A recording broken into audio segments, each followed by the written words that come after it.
پیارے بچوں، السلام علیکم ورحمۃ اللہ وبرکاتہ۔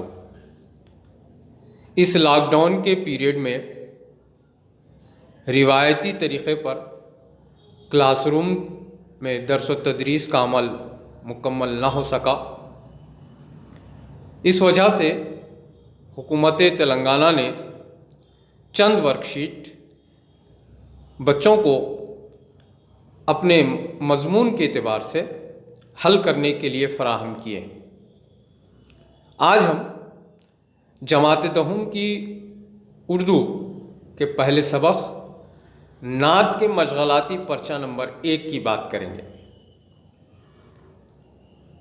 ان مشغلاتی پرچوں کو حل کرنے کے لیے آپ اپنے والدین اور اپنے بڑے بھائی بہن کی مدد لے سکتے ہیں۔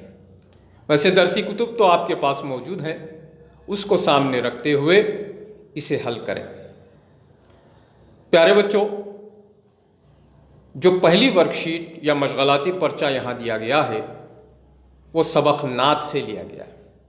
آپ تو جانتے ہیں کہ نعت ایسی نظم کو کہا جاتا ہے جس میں آپ صلی اللہ علیہ وسلم کے اوصاف حمیدہ کو بیان کیا جاتا ہے۔ آپ کو یہ بھی پتہ ہے کہ ہم ایسی نظم کو کہتے ہیں جس میں خدا کی بزرگی اور برتری کو بیان کیا جاتا ہے۔ تو اس نعت کے حوالے سے جو پہلا مشغلاتی پرچہ آپ کو دیا گیا ہے اس میں سمجھنا اور اظہار خیال کرنے کے تحت ایک حمد جو آپ کے درسی کتاب کے اندر بھی موجود ہے اس کو اس میں رکھا گیا ہے۔ ہر مرغ چمن ہے نغمہ سرا، سبحان اللہ سبحان اللہ، سنتا ہے خدائے ہر دوسرا، سبحان اللہ سبحان اللہ۔ کون اس کو بھلا پہچان سکے، کون اس کی حقیقت جان سکے، میں اور کروں تعریف خدا، سبحان اللہ سبحان اللہ۔ اس حمد میں شاعر دراصل خدا کی بزرگی اور برتری بیان کرتے ہوئے کہہ رہا ہے کہ کائنات کے اندر پائی جانے والی ہر شے خدا کی تعریف کر رہی ہے، اس کے آگے سجدہ ریز ہے، اور ہمیشہ چاہے وہ پرندے ہوں انسان ہوں، جو جو چیزیں کائنات کے اندر پائی جا رہی ہے ان کی زبان پر سبحان اللہ یعنی اللہ کا نام موجود ہے۔ تو آئیے آگے بڑھتے ہیں۔ اس حمد کے تعلق سے چند سوالات یہاں دیے گئے ہیں۔ اب جب کہ آپ نے اس حمد کو پڑھا تو اس کے مفہوم و مطلب کو ذہن میں رکھتے ہوئے ذیل کے جملوں میں صحیح جملوں کی شناخت کرتے ہوئے اس کے آگے جو صحیح ہے اس کے آگے صحیح کا نشان لگانا ہے، اور جو غلط ہے اس کے آگے غلط کا نشان آپ کو لگانا ہے۔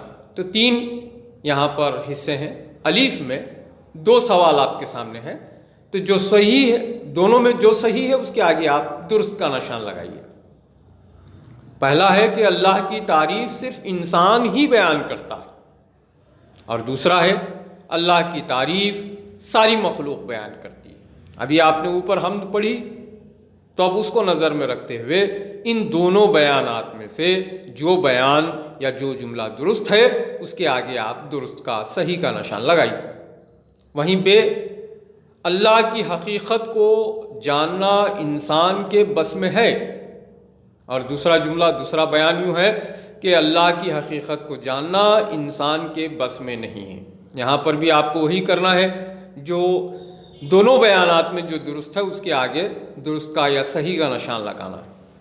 جبکہ جیم تیسرا سوال جو آپ کے سامنے ہے وہ یہ کہ اللہ تعالیٰ اپنی حمد و ثنا بیان کرنے والے ہر ایک کو سنتا ہے، اور دوسرا ہے کہ اللہ تعالیٰ اپنی حمد و ثنا کرنے والے صرف مخصوص بندوں کو ہی سنتا ہے۔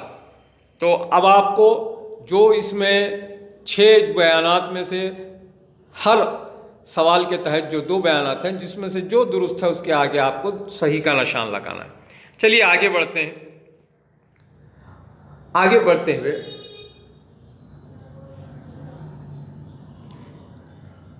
دوسرے سیکشن کی اگر ہم بات کریں تو یہاں دوسرے سیکشن میں حسب ذیل الفاظ کو جملوں میں استعمال کیجیے کہا گیا۔ اس میں 3 الفاظ آپ کو دیے گئے ہیں، مرغ چمن، نغمہ سرا، ہر دوسرا۔ ان تینوں کو آپ اپنے جملوں میں استعمال کرتے ہوئے لکھیں گے۔ اب آئیے آگے بڑھتے ہیں خود لکھنا کے تحت۔ یہاں آپ کو 3 سوالات دیے گئے ہیں اور 3 سوالات کے متعلق کہا گیا ہے کہ ذیل کے سوالوں کے جواب 5 جملوں میں آپ کو لکھنا ہے۔ پہلا سوال کچھ یوں ہے کہ مذکورہ بالا حمد سے اللہ کی صفات کو بیان کرتے ہوئے دعائیہ کلمات لکھیے۔ ابھی آپ نے جو حمد پڑھی اس میں اللہ کی جو صفات بیان کی گئی ہیں اس کو بیان کرتے ہوئے، ان اوصاف کا ذکر کرتے ہوئے اپنے طور پر دعائیہ کلمات لکھنا ہے۔ 5 جملوں میں اس کا جواب آپ کو لکھنا ہے۔ اور سوال نمبر ب جو ہے یعنی دوسرا سوال، نعت اور مسدس کی تعریف کیجیے۔ نعت جیسے میں نے پہلے بھی شروعات میں آپ کو بتایا کہ وہ نظم ہوتی ہے جس میں آپ صلی اللہ علیہ وسلم کے اوصاف حمیدہ بیان کیا جاتا ہے، اور مسدس 6 مصروں پر مشتمل نظم ہوتی ہے۔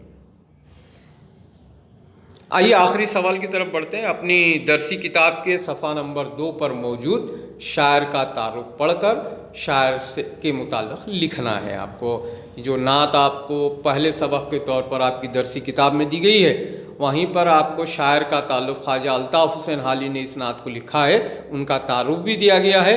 آپ کو وہ تعارف پڑھنا ہے اور اس کو اپنے الفاظ میں 5 جملوں میں یہاں تیسرے سوال کے جواب کے طور پر آپ کو لکھنا ہے۔ امید کہ آپ کو مشغلاتی پرچہ نمبر 1 سمجھ میں آیا ہوگا۔ کوشش کیجیے اس پرچے کو حل کرنے کی اور اپنے والدین یا بڑے بھائی بہن کی مدد لیتے ہوئے خوش خط انداز میں اس کو لکھیے۔